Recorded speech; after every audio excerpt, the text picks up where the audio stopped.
How did someone earn billions during a crisis? That caused a $15 trillion loss in the world's GDP. A crisis so bad that even the biggest of companies like Lehman Brothers went bankrupt overnight.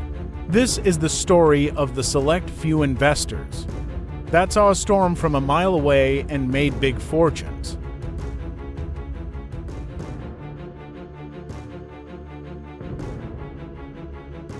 Steve Eisman was a lawyer but hated his profession.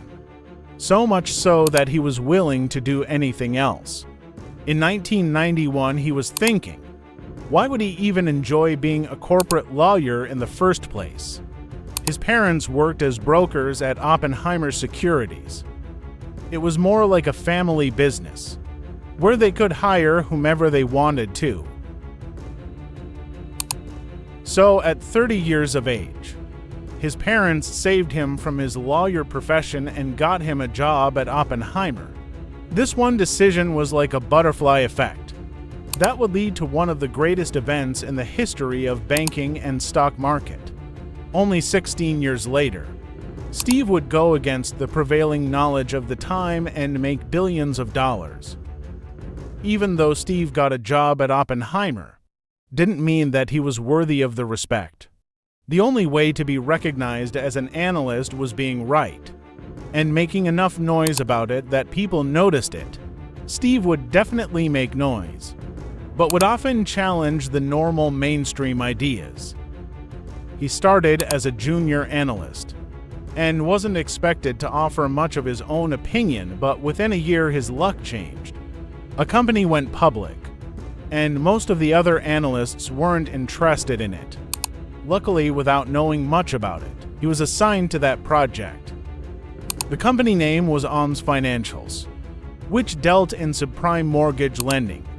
These were risky house loans given to individuals that didn't have good credit score. This industry was on a rise in the early 1990s. I'll explain it in detail in Chapter 2. Soon after that, he was given Lomas Financials. The company came out of bankruptcy, even though his job was to make trades and earn money on Lomas stock. He didn't want to do it. Steve was very vocal about his opinions. He thought Lomas was a very bad company that loses money on the go. Soon after that, Lomas went bankrupt again, and Steve gained the respect as an analyst. His opinions on different companies started to make news on the Wall Street. Steve was loved by his students, but a few people didn't like him because of his behavior. Some might say he used to be rude in a sincere way. He was considered to be more interested with whatever was going on in his own mind, rather than whoever was sitting in front of him. A curious character, who came to the Wall Street at a very interesting point in time. The creation of the subprime mortgage bond market. In the 1970s, Salomon Brothers came up with the idea of jumbling up loans into bonds. Previously, one borrower would pay back loan to one bank, but now more and more of these loans were turned into paper which could be sold to investors.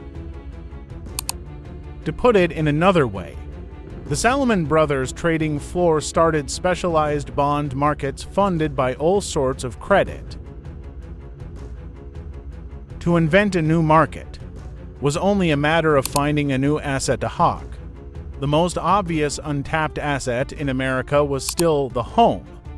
Taking out a second loan to help finance the first mortgage was not considered good, and people with bad credit history had to deal with high interest rates.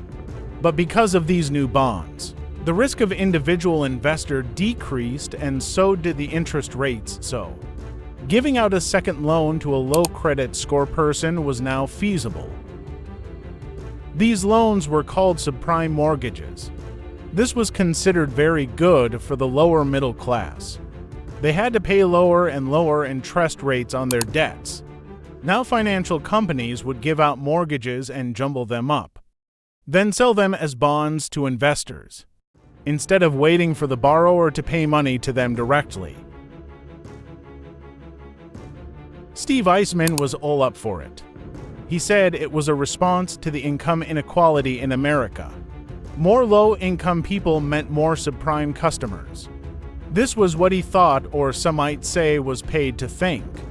Oppenheimer was a leading banker and helped a lot of these subprime companies to go public. Steve had a big part in it. But something was about to happen that changed Steve forever.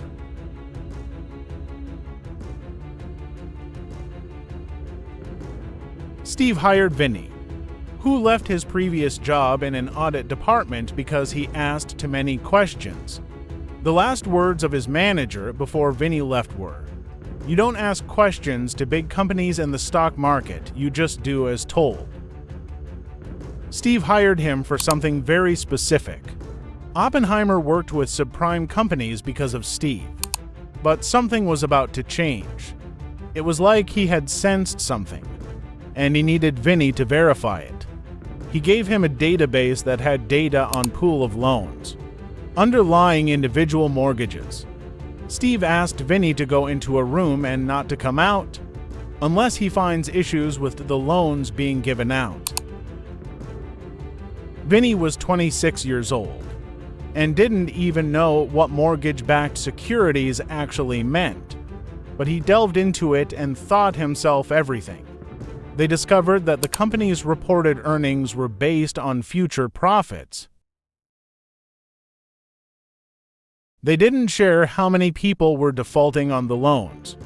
The assumption that everyone will pay according to the schedule was their engine of doom. Vinny researched for 6 months. He concluded that all the subprime lending companies were growing rapidly and using questionable accounting practices. They could mask the fact that they had no real earnings. They only reported that they would get loan payments, and in reality most of the customers were defaulting. Steve knew that, and was looking for someone else to come to the same conclusion. It's a norm to give out a warning when you are going after someone in the Wall Street, but Steve Eisman didn't care about anyone.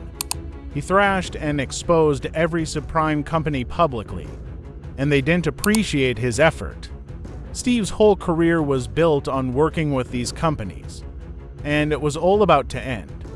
The loans were being given out using a lie. People thought they were given loans on low interest rates, but in reality they weren't fixed loans, they were adjustable. Customers had to pay a very low interest rate in the start, but later on the interest rate would increase. That skyrocketed the chances of people defaulting on their payments once the adjustable rate kicks in. It was like a time bomb.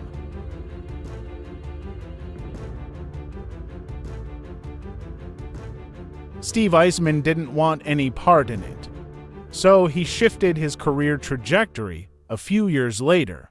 He transitioned from being an analyst to a hedge fund manager. Armed with his knowledge about the subprime mortgage market, he saw an opportunity to capitalize on the looming defaulting crisis with his newfound role. He could not only protect himself but also potentially profit from the downfall that he foresaw. Establishing his own hedge fund, Eisman attracted investors who trusted his keen insights. He wanted to bet against the housing market, but there was a big risk. During the 2001 tech bubble burst, the housing prices increased in San Jose, which was considered as the capital of the tech world, which meant the housing prices were very stable. Betting against the housing market was still a very risky decision, but it seemed like nothing was going to stop Steve. He and Vinny crafted strategies to bet against the housing market, anticipating the collapse that many failed to recognize, utilizing various financial instruments, such as credit default swaps and short-selling tactics. He positioned his fund to profit from the impending crash. In 2007, the subprime mortgage market began to unravel, and the housing bubble burst. Eisman's bets paid off handsomely, while many financial institutions faced staggering losses. and widespread panic gripped the market, Eisman's hedge fund thrived. His understanding of the underlying risks and vulnerabilities in the system allowed him to navigate the crisis with precision, earning substantial profits for himself and his investors. Eisman's success during one of the most tumultuous periods in financial history solidified his reputation as a savvy investor and astute risk manager. His story became legendary on Wall Street, serving as a testament to the importance of critical thinking, thorough research, and the willingness to challenge conventional wisdom.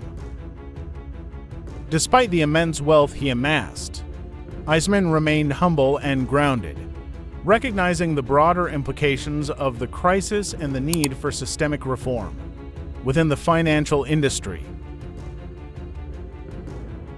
As the dust settled and the financial landscape shifted, Steve Eisman's name became synonymous with foresight, resilience, and the ability to thrive in the midst of chaos.